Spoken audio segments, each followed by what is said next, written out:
Okay, you're good to go.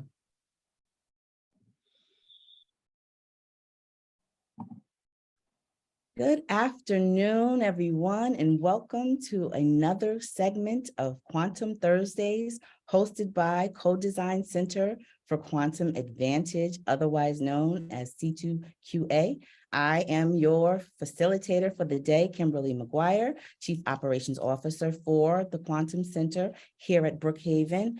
We are so honored today and have a very special treat by having none other than Papa Rao, to share with us some of his journey along this quantum pathway, if you will. He is a principal investigator in C2QA, and he contributes on many levels.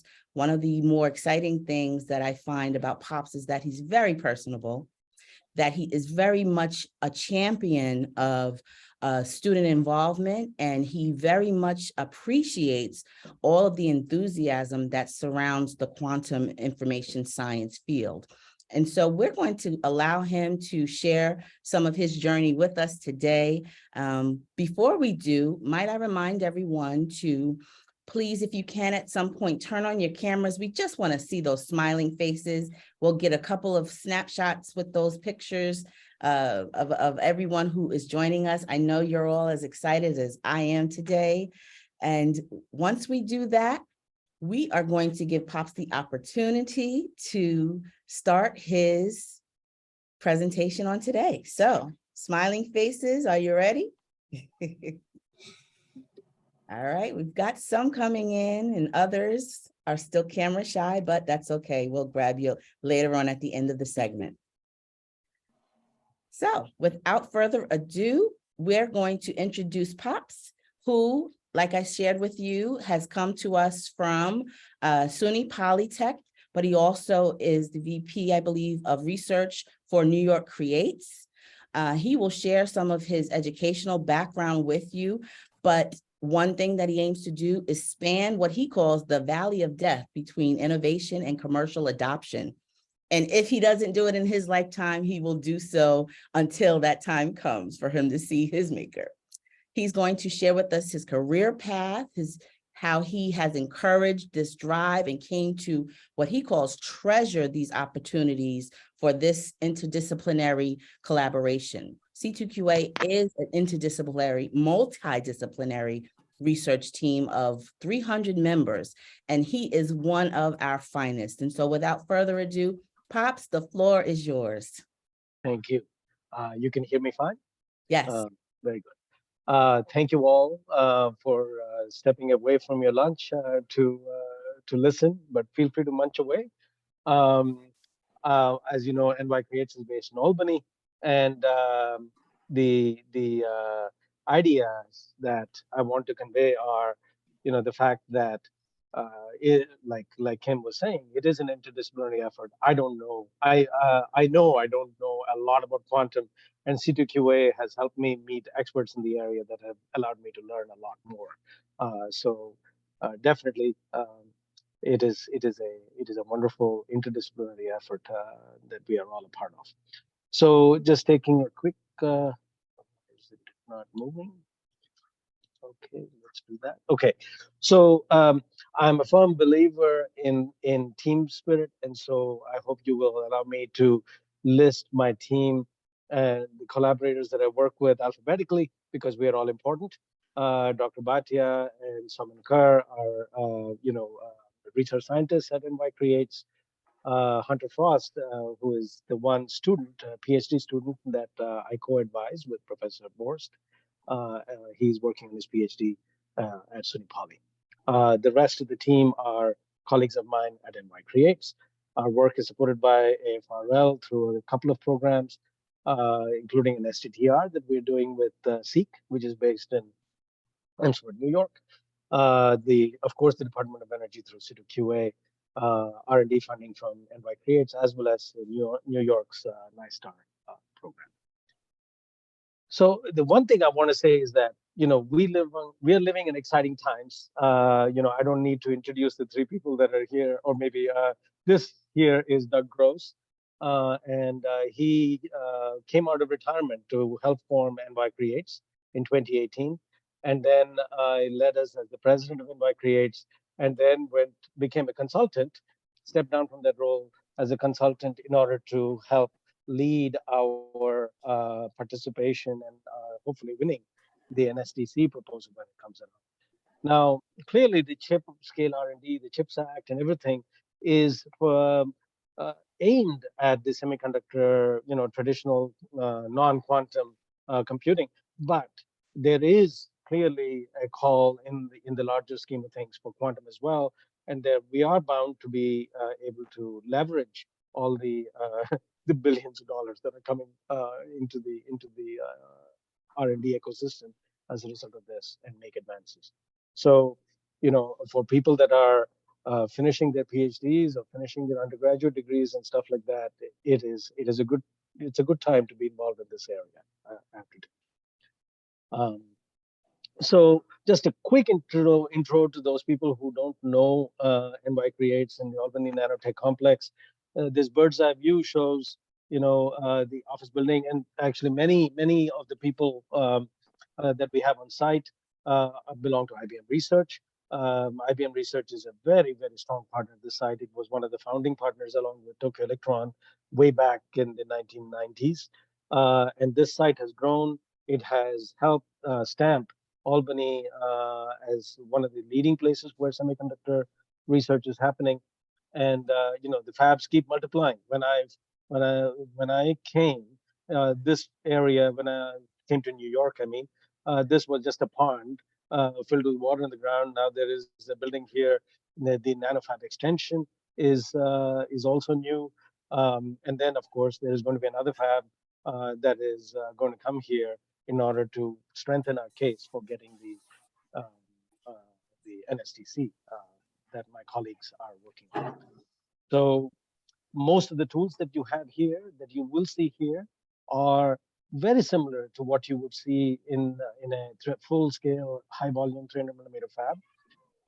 The only difference might be that in a full-scale fab, there is a lot of what you can see overhead transport and these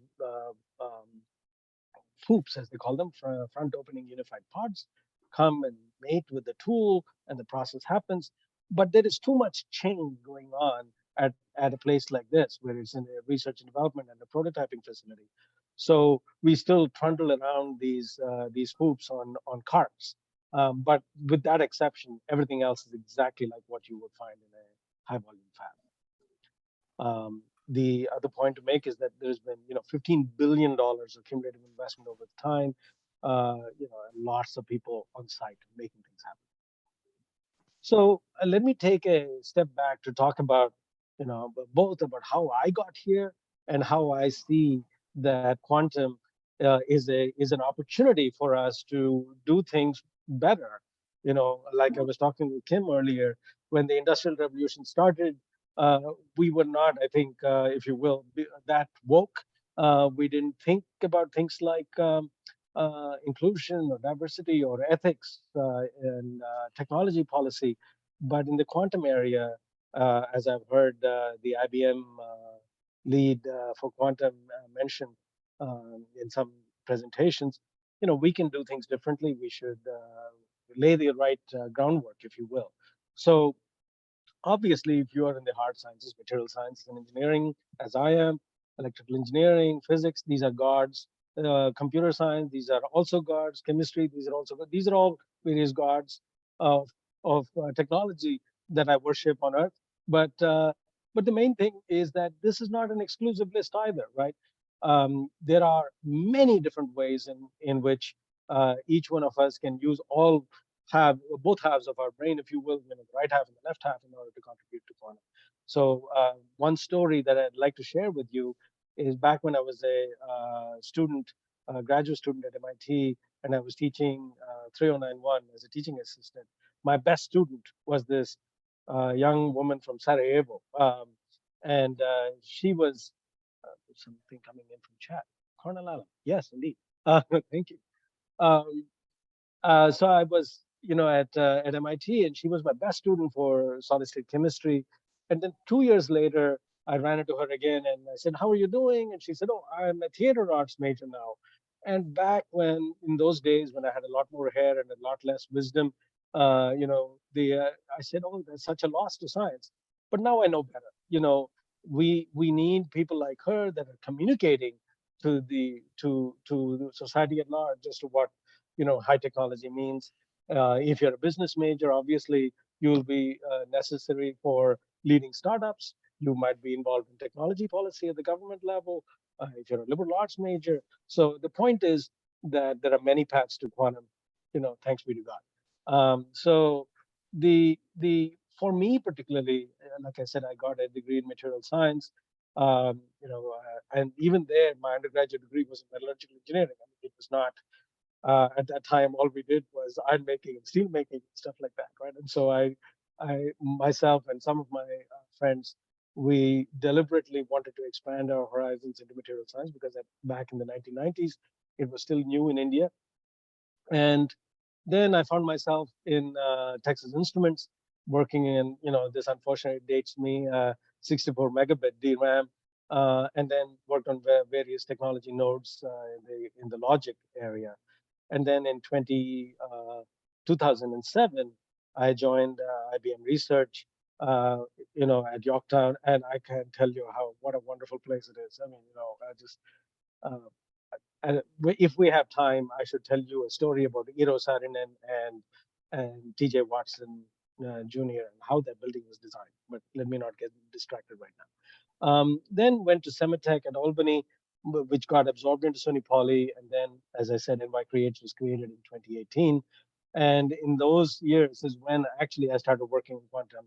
And like I said, I'm still learning. Um, So I just wanted to take a step back.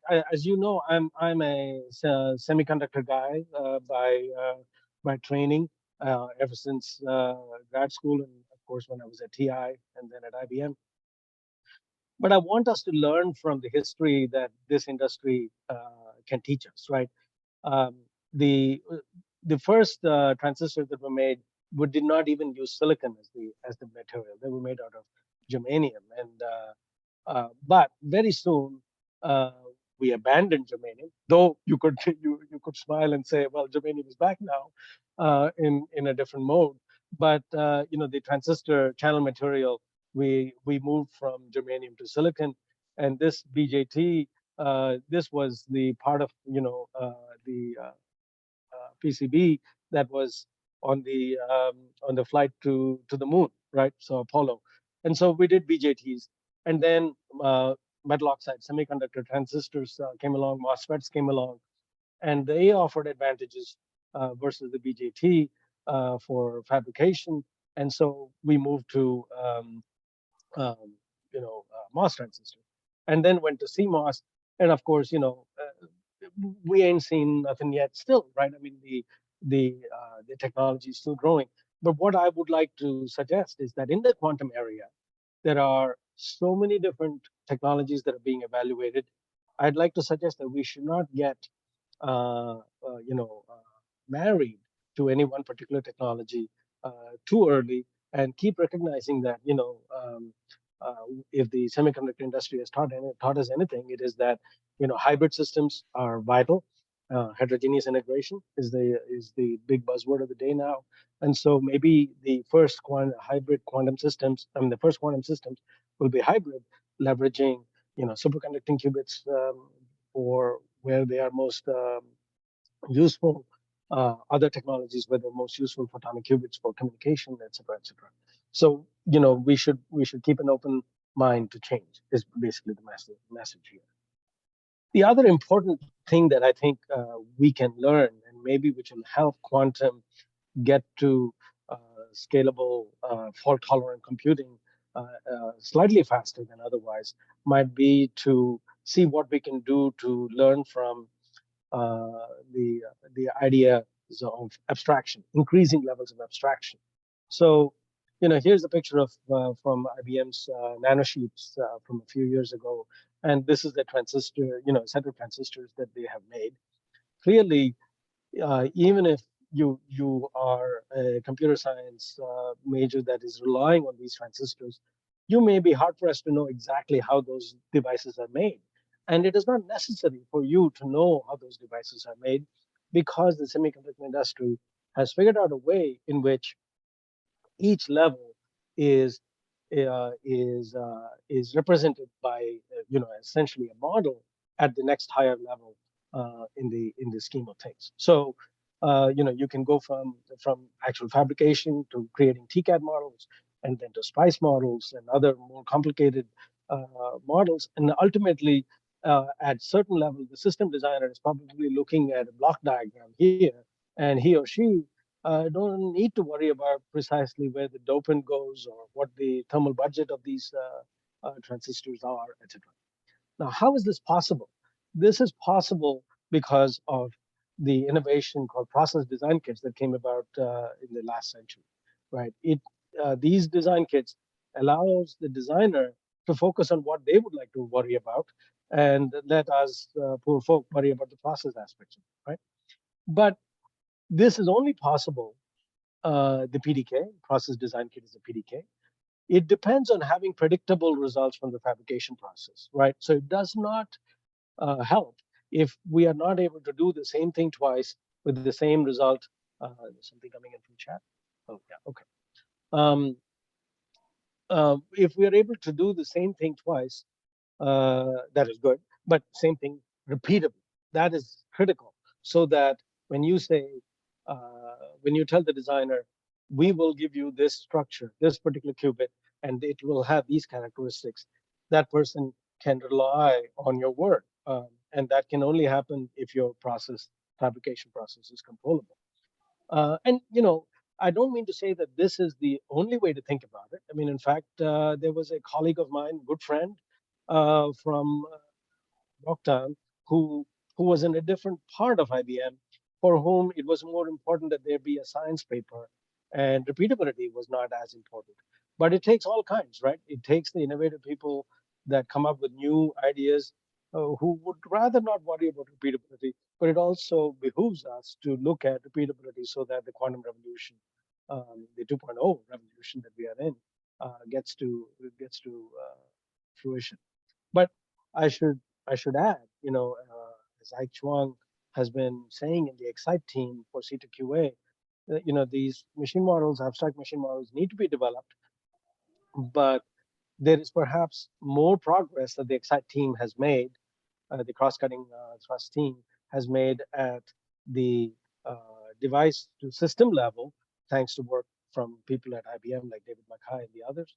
But how it is to be done at the device level and the materials level is still an active question that hopefully C2QA can make significant progress in the 2.5 to 3 years that remain in the first uh, program. And there's another question. Quantum inherently, okay, so isn't quantum inherently probabilistic? That's a good question. But the way it is not, I guess what I'm trying to say is that if you have a qubit that when you bias it, particularly, with a pi pulse, that you land exactly in a certain state, when you do that, you should be able to say that every device that you make has the same behavior, perhaps the same probabilistic distribution. So perhaps that's the best way to answer your question, Robert. And I would welcome other people who are more knowledgeable about quantum to chime in and correct me if I made a mistake. But from a device perspective, the thing that I would like to say is repeatable behavior. I mean, we may start from a case where it is repeatably bad, but hopefully we get to the point where it is repeatably performing as the designer intends it to be. That's perhaps the best way. Let me know if I didn't answer your question, Rob. Okay, moving on.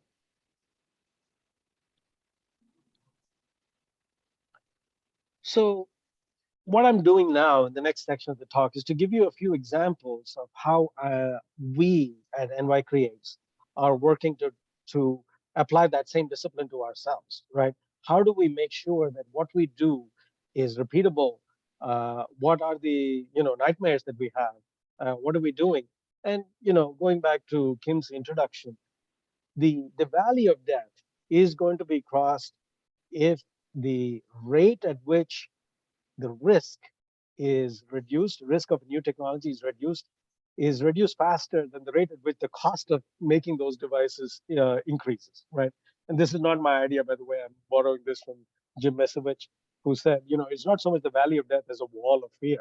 And the wall of fear is composed of, the risk is too high and it takes a lot of money to do it. And the way in which we want to break down that wall of fear is by being much more methodical to reduce risk in the early stages of the program, in part by doing fabrication with repeatability and predictability in mind.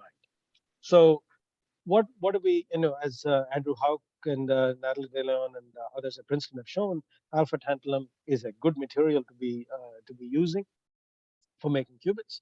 What we want to do is to make sure that we have alpha tantalum every time, and that across a whole 300 millimeter wafer, that it has highly repeatable controlled properties. Nothing is ever going to be flat. You can see that this resistance is slightly higher here than it is here. Has something to do with the way in which the gas flows through the chamber, but the non-uniformity is less than 5% across the whole 300 millimeter wafer. So what do we want to do with this? You want to deposit it so that it has the same characteristics. You want to make sure that whatever the material gives you, that you take that into account. Tantalum is a very stressy material. You can see the stress here. It's about zero point 0.8, 0.7 gigapascals, right? And so you have to keep this in mind when you design the process flow, so that you don't deposit a 1 micron thick tantalum the, material on the wafer and end up with potato chips all over the the wafer being deformed into potato chips, if you will. So you want to leverage the material qualities in order to make sure that you design your process right. You also want to control the interfaces. And what I mean by that is, if you put tantalum directly on top of silicon and then you subject it to some thermal budget, it will form a silicide with silicon. So you don't want to do that. So what we did was add a thin layer of ALD tantalum nitride in between. But this green bullet is important because the question you can ask is, what does the ALD tandem nitride do to coherence times? Is it deleterious? So those are the sort of trade-offs that we are taking into account. The other nice thing with the ALD tandem nitride is that it helps you form alpha tantalum predictably, reliably, and which is also known from the semiconductor industry.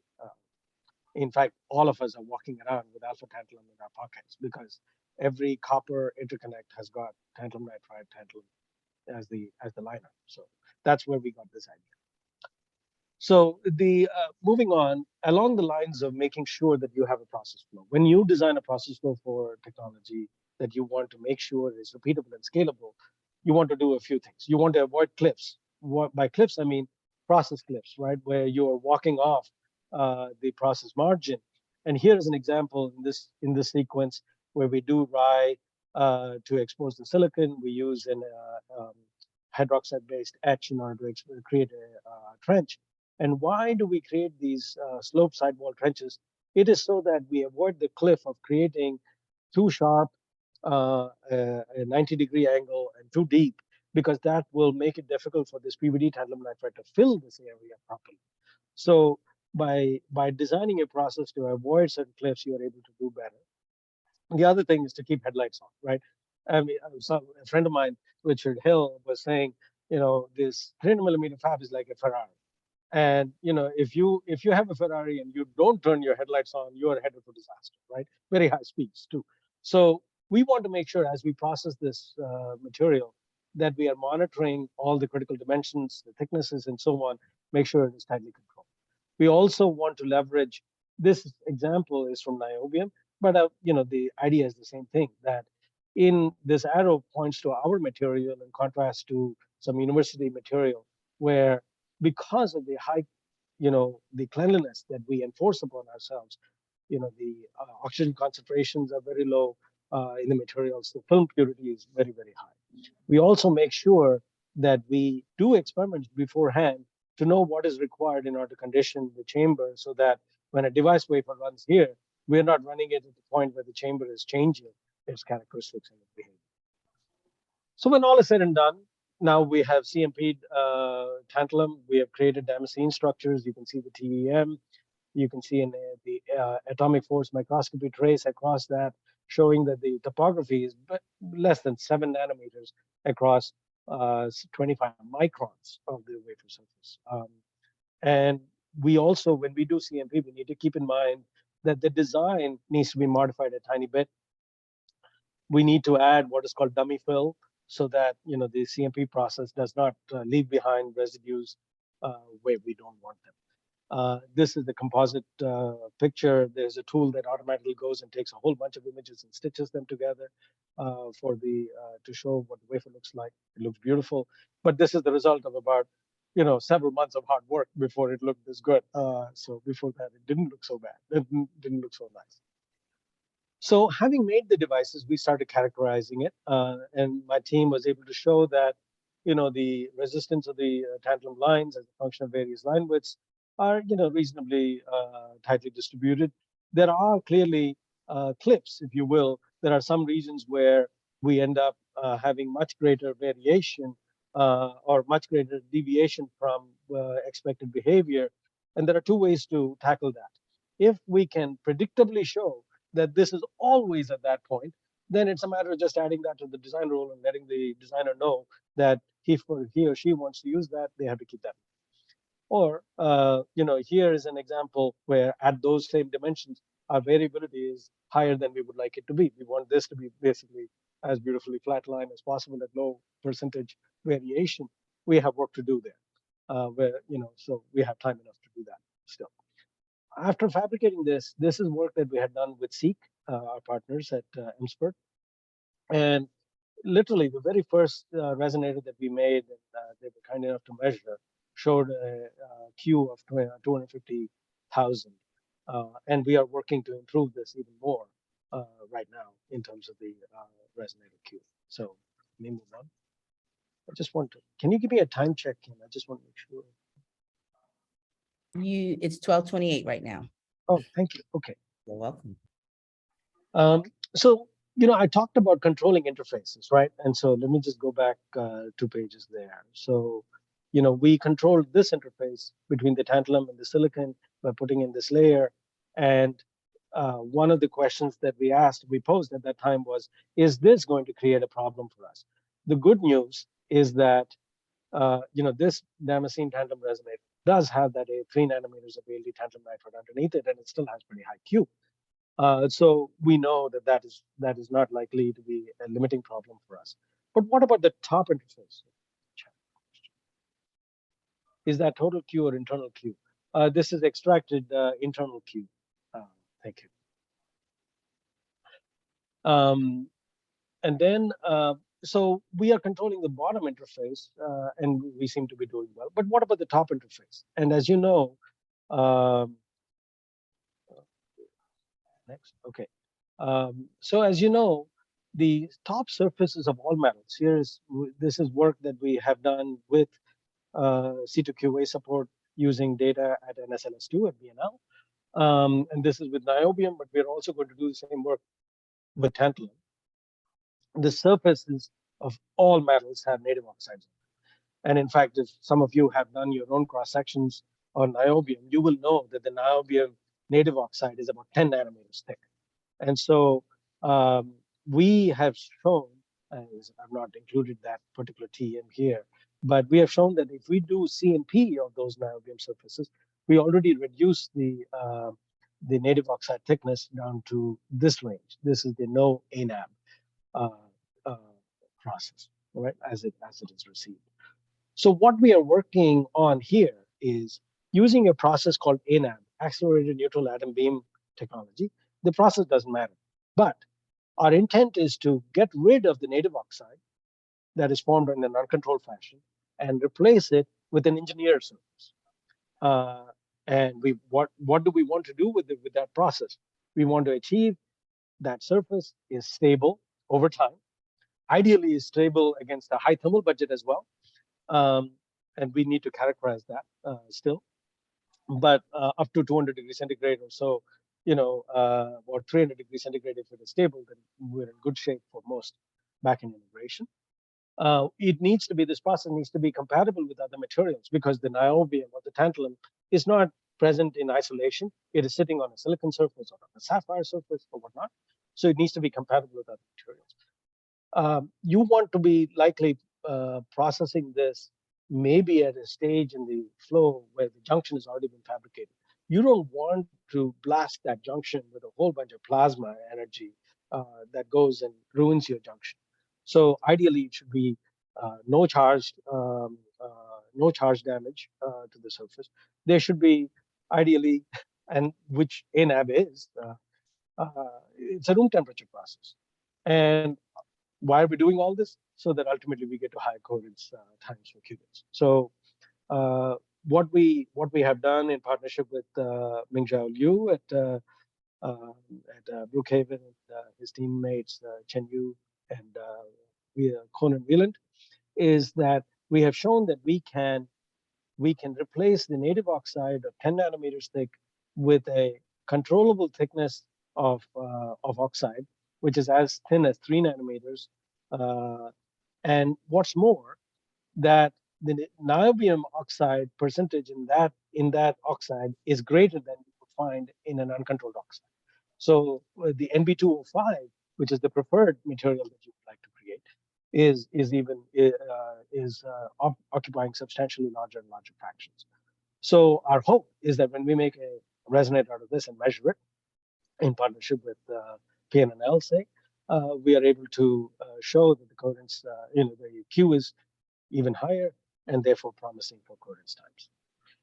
The other thing that we're doing in terms of enabling scaling is we want to replace the readout resonators that are present with uh, in the form of coplanar waveguides, which occupy, you know, several hundred microns of space on the chip, with lumped element resonators that are composed of high kinetic inductance nanowires, superconducting nanowires.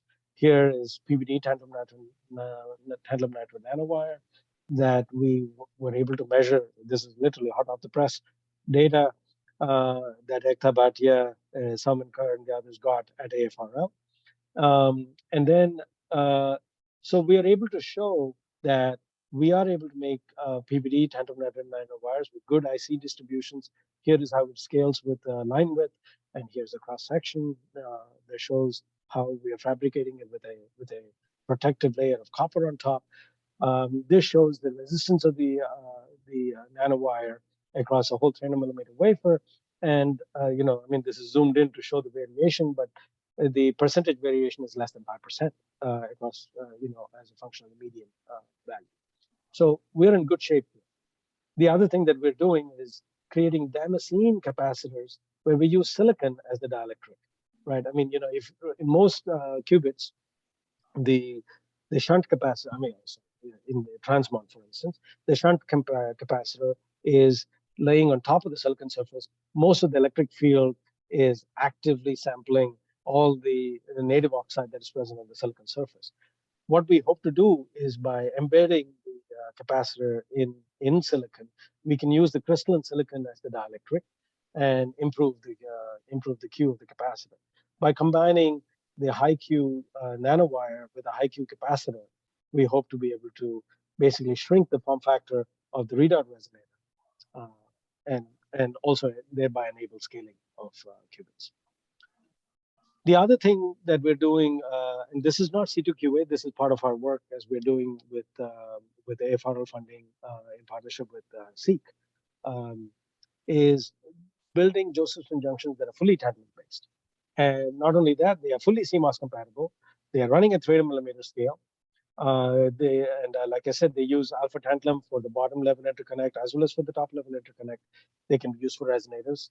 They use an ALD tantalum nitride as the barrier. We also have found a way to create these bridge structures so that we don't need to wire bond the two ground planes that are on either side of the coplanar waveguide with manual wire bonds after the chip has been fabricated. This will be a bridge that goes from one side of the. Let's imagine that this is a feed line, it'll go from one side to the other and ground those two electrically, right? I mean, or short those two electrically so as to keep the same voltage on either side. We were very careful in order to make sure that we didn't create problems, particle problems, but we are uh, thankful to notice that this can be a micron long and it is robust. It is not breaking off. The space between that is about 100 nanometers. And so we are working now to design structures so that we can characterize the slot plane modes that are present, that would be present, and how we can control that. I mean, as an example of the kind of interaction and the discussions that C2QA is uniquely enabling. I was in Arlington last week. Or was it last week? Yes, last week.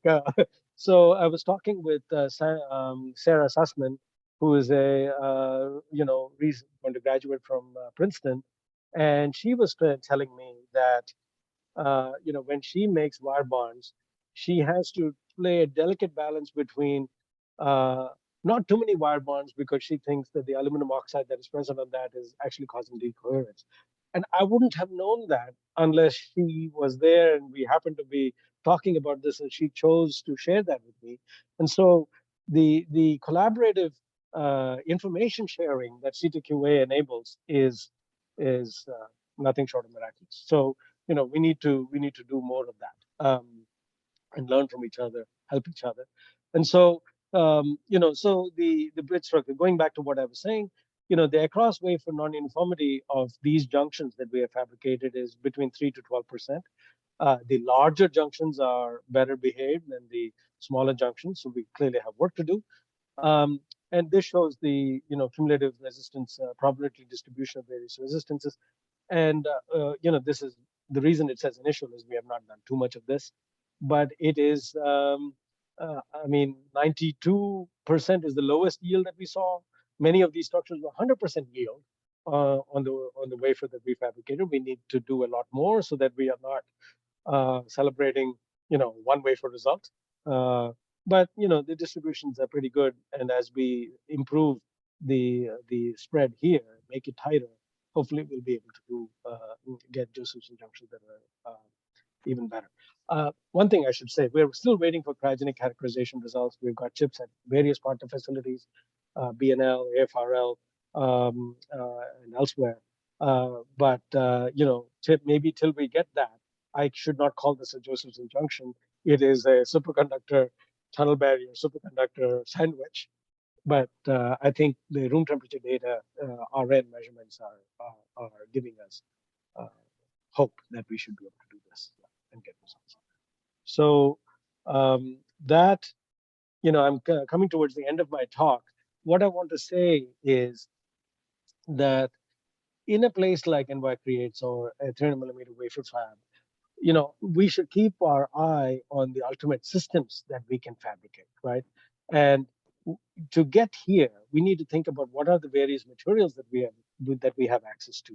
In some cases, for instance, till recently, niobium was not running through the line at Albany, and we and others actually, for other reasons, worked through a very carefully controlled process through the change request board that meets every Tuesday to listen to the plans for introduction of new materials and approves it after making sure that the appropriate I's are dotted and the T's are crossed and so on. So NABIM is running through the fab.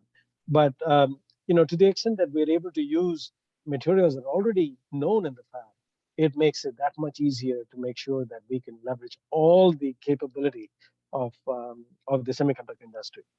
To give you an example, when we started fabricating these tantalum structures, we did not have to invent a new CMP slurry because tantalum CMP is well known in the semiconductor industry. It doesn't mean, of course, that we just mainly ran a wafer and lo and behold, it worked right off the bat. No, the tantalum thicknesses that we're using are literally 2 orders of magnitude more than the tantalum that you are carrying in your shirt pocket, right? Uh, so we had to do some work in order to make sure that the tandem CMP worked, develop the design rules, and so on. But the good news is that we didn't have to order special slurries for that. Likewise, the tantalum nitride that we use as the tunnel barrier, it is not the same tantalum nitride that is used in the CMOS industry. We had to rework it in order to make sure that it served the purposes for the quantum world. But it is not a foreign material, right? So that is the big message that I would like to leave. So we are able to use materials that, there's a question, what is the process for selecting materials that will work best? Yeah, no, good. Let me just finish this page and get back to that. Thanks, good question. So the we are able to figure out what materials are available, and maybe to answer Kim's question right now, right? This is where the partnership with university researchers is most fruitful, right? I mean, and so it was the work by Princeton that showed that moving from niobium to tantalum had this huge benefit for covalence time for transmons, right? It is the discussions with Rob Sholkoff's group at Yale that tells us, if we're able to make structures where if we're able to understand rather the loss mechanisms that are happening inside silicon substrates, then we will be able to learn from that and bring in the right materials into the fab. Or to give another example, the reason aluminum nitride is here is because one of the reasons is because I was talking with Hong Tan at Yale, and Hong has been working on aluminum nitride transduction devices, and so quantum signal transduction. And I mean, he has not stopped at aluminum nitride; he has gone beyond. But we are learning from him and trying to bring that material in and use it to good effect at 3 scale. So it is a partnership. And so once you mix and match this, I think of it as a palette, right? My inner artist in me takes these materials and then it paints a picture that says, okay, maybe we can get to these things. So I think this is my last slide. Yes, with that, let me say thank you and then open for questions. Well, you certainly have given us a lot to think about, and the way you presented it helps folks like me who are not quantum scientists to understand some of what is happening in the industry and how the importance of these interdisciplinary collaborations are really helping to drive problem solving in the quantum information science space. So at this time, let's open the floor. Does anyone have any questions for Pops on today?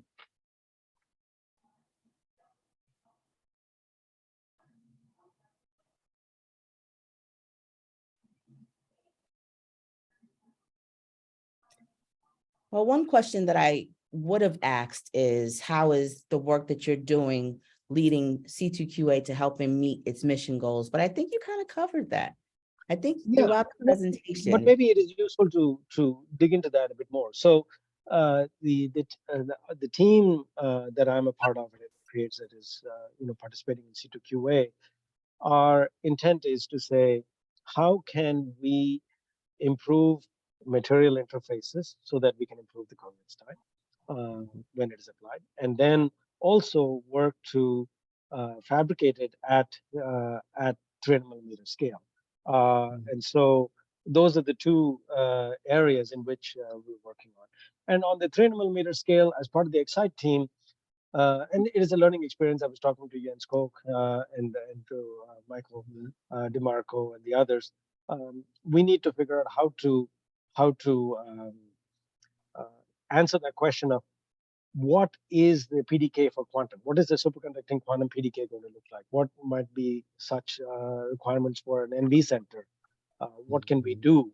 Because it is not an easy answer, right? I mean, digital circuits and quantum are different from each other. So Right. there are a couple of questions, I think.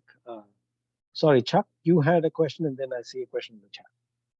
Oh, yeah. Thanks, Pops. I was madly typing it into the chat, but I'll just say it. Really enjoyed your talk. Thank you. It's I heard part of it last week, but it's good to hear it a second time. I was talking to Ming Zhao about something the other day, and he reminded me that one of the challenges with aluminum oxide junctions is that after you make them, you can't do anything else to the wafer. You can't clean, you can't thermal treat, you can't do anything, or it will change the junction. Do you feel like the tantalum junctions you all are making? I know you don't know how they perform or anything yet, but do you imagine they might be more robust so that you could do kind of cleaning and thermal treatments after? Right. I think the answer to the second part of the question, we know the answer to, because ALD tantalum nitride and tantalum that interface is stable up to 400 degrees centigrade. And so what we do not yet know is when it is a qubit, and how stable is it against thermal budget. We need to characterize that. But from a material perspective, it doesn't have. It is perhaps a bit more likely to be more robust. Maybe is the best way. Great, thanks. No, it looks very promising. You should send those samples to CFN and we can help you measure them. Thank you. Yes. Good plug, Chuck. And then yeah, I want to comment that we already talked with Pops, and the Pops will send a sample. Yeah. Yes, indeed. Yeah, Ekta and Somen are pulling them together. And then there was a question from Ellie Putbol. Sorry if I'm ruining your last name. What are the current complications? What are some current complications in this field of quantum information? That's a very big question. Sorry. That was not a theatrical cough, really. But I think if the complications that I perceive, given the blinders that I wear, which I'm trying to make wider, is it possible for us to make high coherence, fault tolerant computing if we're able to leverage, advanced fabrication technology? And of course, the ways in which we are doing this is not the only way. I mean, it was amazing to see IBM's announcement of 433 qubits. And given what I know of IBM, if they have announced a 433 qubit publicly, they probably have got a 200,000 qubit in their back pocket somewhere they're still working on. So there are many different ways in which the scalability problem can be tackled. But it goes to the point that we need to be pursuing many avenues in order to see what might be the best way in which systems come together to solve the scalability question, right? I mean, everybody says overhead of quantum logical qubits from physical qubits, that ratio is anywhere between 100 to maybe 1,000 to 10,000. And so as the qubits get better, that overhead might come down, but it is not likely to be in the tens of qubits or hundreds of qubits. It'll be hundreds of thousands qubits in order to solve problems of relevance to industry. And so that, I think, is the open question that I do not know what will happen. The other big complication, and I'm parroting words that I've heard from Hong Tan, is quantum signal transduction, right? If we are going to tie two different quantum computers together that are separated by more than 20 kilometers or something, we need to be able to translate the quantum signal into an optical photon and transmit it through fiber optic and get it to the other side. And the probabilities for that are not high enough for that. And again, C2QA is working on trying to figure out a smart way to tackle that by doing entanglement distillation rather than trying to improve the rate at which entangled pairs are generated at each end of the system. So that's what I think the problem. What future role do you see for nanomagnetism in quantum technology? Well, actually, I think, thank you. My teammate Ekta might have a good perspective, but unfortunately, once she's still recovering from COVID, so I'm going to try and do the best I can to answer that. When I have talked to various people about, particularly Scott Holmes at IARPA, about the possibility of using an SFQ circuit to control an interface with with a superconducting qubit or qubits, right? Where this SFQ circuit is very close to physically, very close to the superconducting qubit, so that latency is reduced and so on. And so what he was saying is that when I told him that we had tools that were able to deposit magnetic materials in the same platform as superconducting materials and being able to take care of not contaminating either chamber, he was thinking of pi junctions, whether or not we could use them in order to, use phase as a way to distribute current in SFQ circuits. So my simple-minded thinking is that in the quantum technology, maybe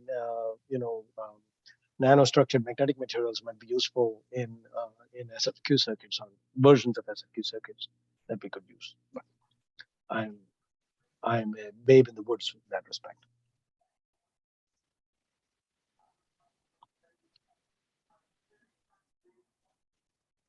All right. Thank you all for the questions. Are there any others, questions or comments?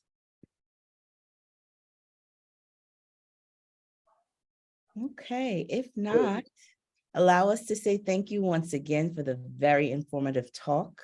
Thank you. We look forward to all of you joining the next Quantum Thursdays, which is scheduled for, I believe, December 1st at 12 noon. And if nothing else, thank you all for joining and continue checking out what C2QA is doing. Have a wonderful day. Thank you. You are now officially a Time Lord of Gallifrey. You manufactured 8 minutes. All right. Thank you. See you, Thank you, John. Pops. Bye, everyone.